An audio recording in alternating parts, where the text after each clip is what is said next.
एक तरफ भारतीय जनता पार्टी मोदी जी के नेतृत्व में सब कर रही है, ये जो सब कुछ जो दिया है, क्या किसी का चेहरा देख करके, क्या किसी जाति देख करके, क्या क्या एक ही मंत्र था, सबका साथ, सबका साथ, सबका विकास। और दूसरी तरफ कांग्रेस और समाजवादी पार्टी का गठबंधन। बहनों भाइयों, मैं आपको बताना चाहता हूं, जब ये गठबंधन होता है दो लड़कों की, ये बड़ा अनर्थकारी है। शाम को बात करेंगे। जब भी बनता है आतंकी घटनाएं घटित होती है। याद करिए, समाजवादी पार्टी की सरकार प्रदेश में थी और केंद्र में कांग्रेस की सरकार। अयोध्या में रामलला के मंदिर पर हमला हुआ था, काशी में संकट मोचन मंदिर पर हमला हुआ था।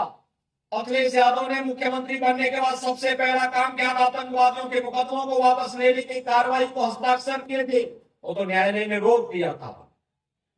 बहनों और भाइयों, दूसरा, ये जब भी वाये तो खारिज हो चुके हैं पहले, 14 में, 17 में, 19 में, 22 में।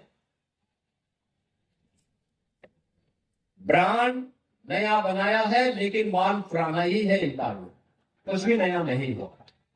नए नाम से आ गए, जनता जिसको खारिज कर चुकी है, केवल बाहर का लेबल लगा करके फिर से ये लोग आकर के जनता को गुमराह करेंगे। क्या कह रहे हैं, झूठ क्या बोलेंगे, कहेंगे कि आरक्षण बीजेपी समाप्त कर देगा। मोदी जी 10 वर्ष से प्रधानमंत्री है, मोदी जी ने बाबा साहब भीमराव अंबेडकर का सम्मान किया। बाबा साहब भीमराव अंबेडकर के पंच तीर्थों का निर्माण मोदी जी के समय में हुआ है। बीजेपी की सरकार पिता बाबा साहब भीमराव अंबेडकर को बीजेपी के समर्थन से भारत रत्न मिला और भारतीय जनता पार्टी और मोदी जी ने प्रतिबद्धता व्यक्त की है कि बीजेपी के रहते हुए कोई अनुसूचित जाति, जनजाति और पिछड़ी जाति का आरक्षण समाप्त नहीं कर सकता है, कोई नहीं कर सकता। लेकिन कांग्रेस के कारनामे और समाजवादी पार्टी के कारनामा जानना चाहेंगे। परसों ही कोलकाता हाईकोर्ट ने इंडी गठबंधन के प्रमुख घटक तृणमूल कांग्रेस के द्वारा वहां पर पिछड़ी जाति को मिलने वाले आरक्षण से मुसलमानों के 118 जातियों को बांट दिया गया। कोर्ट ने इसको रोक लगाई है। कोर्ट ने कहा कि नहीं, धर्म के आधार पर आरक्षण नहीं हो सकता। कांग्रेस की कर्नाटक सरकार ने ओबीसी का आरक्षण मुसलमानों को दे दिया। कांग्रेस की जब आंध्र प्रदेश में सरकार थी, उन्होंने वहां ओबीसी को मिलने वाला आरक्षण बहुत ही मुसलमानों को बांटा। और यही नहीं, अब कांग्रेस यही कर रही है। उसने कहा है, और जब यूपीए की सरकार थी तब भी उसने करने का प्रयास किया था। पहले जस्टिस रंगनाथ के नेतृत्व में कमेटी बना करके उसने ओबीसी को मिलने वाला आरक्षण मुसलमानों को देने का प्रयास किया।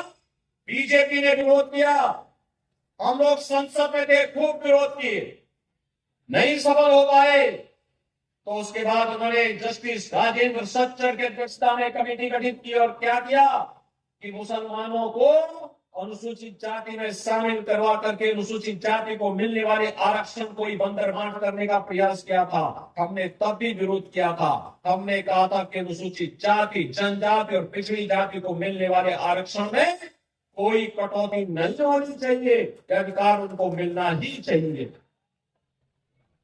देश के संविधान के साथ खिलवाड़ तो कांग्रेस ने किया।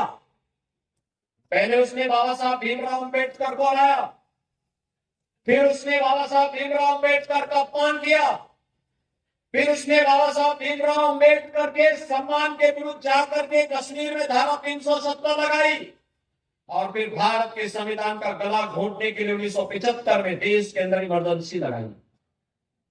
कांग्रेस ने देश के संविधान में सर्वाधिक संशोधन किए।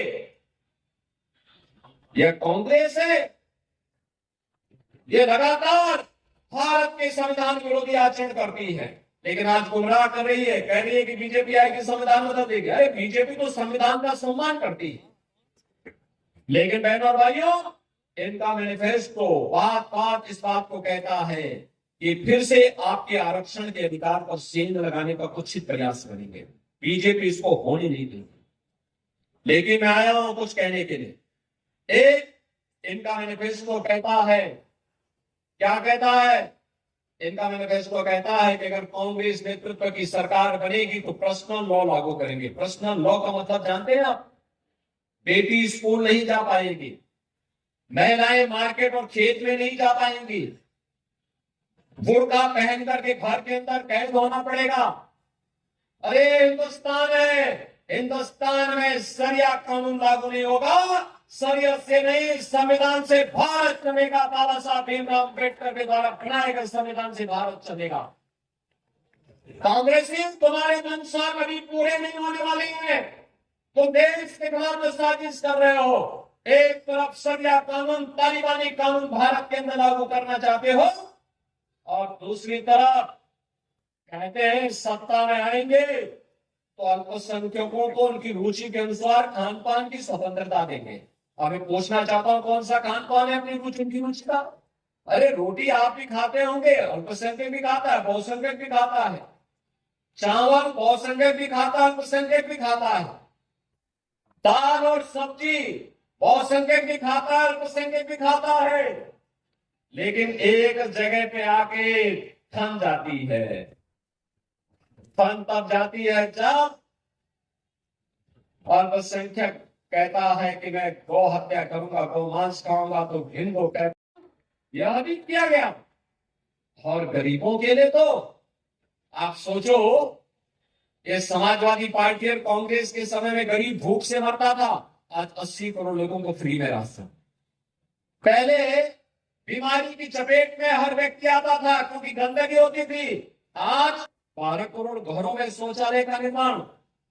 आज आप कहीं जाइए, 60 करोड़ लोग 5 लाख रुपए की आयुष्मान भारत के कार्ड की सुविधा प्राप्त कर रहे हैं। वे देश के अंदर कहीं भी जाकर के अपना उपचार करा सकते हैं।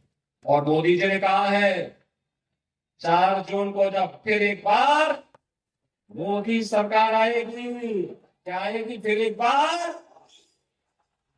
तो 70 वर्ष से ऊपर के हर एक व्यक्ति को प्रतिवर्ष 5 लाख रुपए की स्वास्थ्य बीमा उपलब्ध कराएंगे।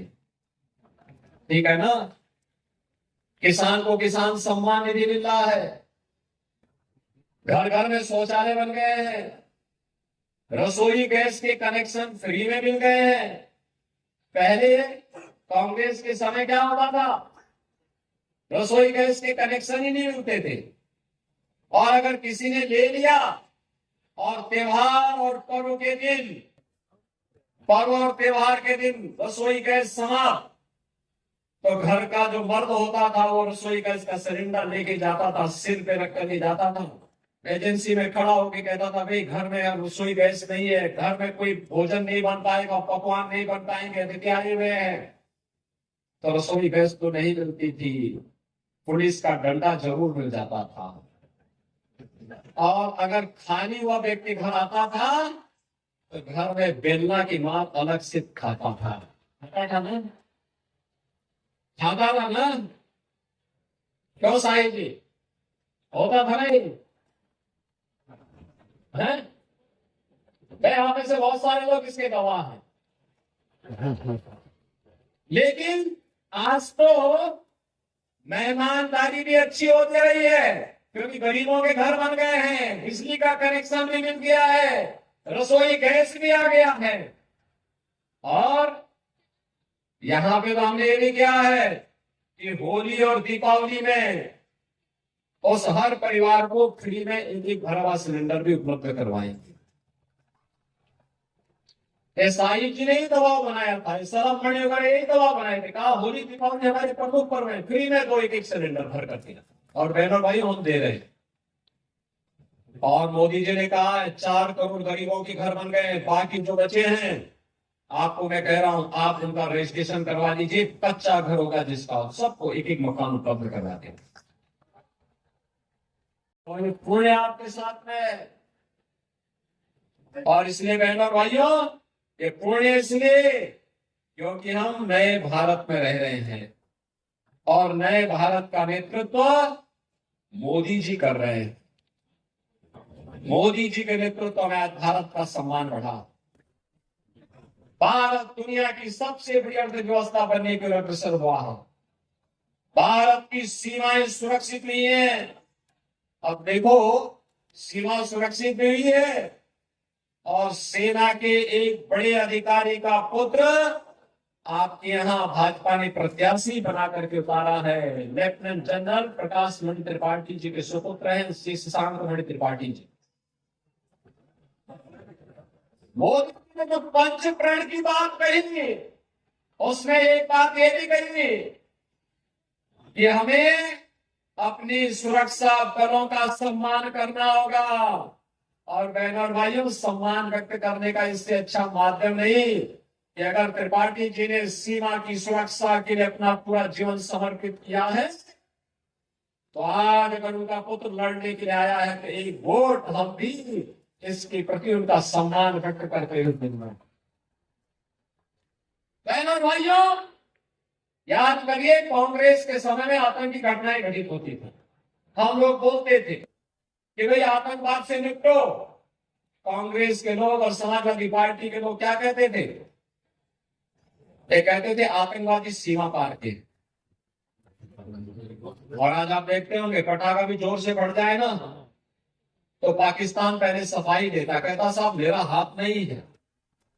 उसे मालूम है मोदी जी के नेतृत्व में आतंकवाद और नक्सलवाद समाप्त हुआ है और उसे मालूम है ये नया भारत है, छेड़ता नहीं है, लेकिन कोई छेड़ेगा तो छोड़ता भी नहीं होगा।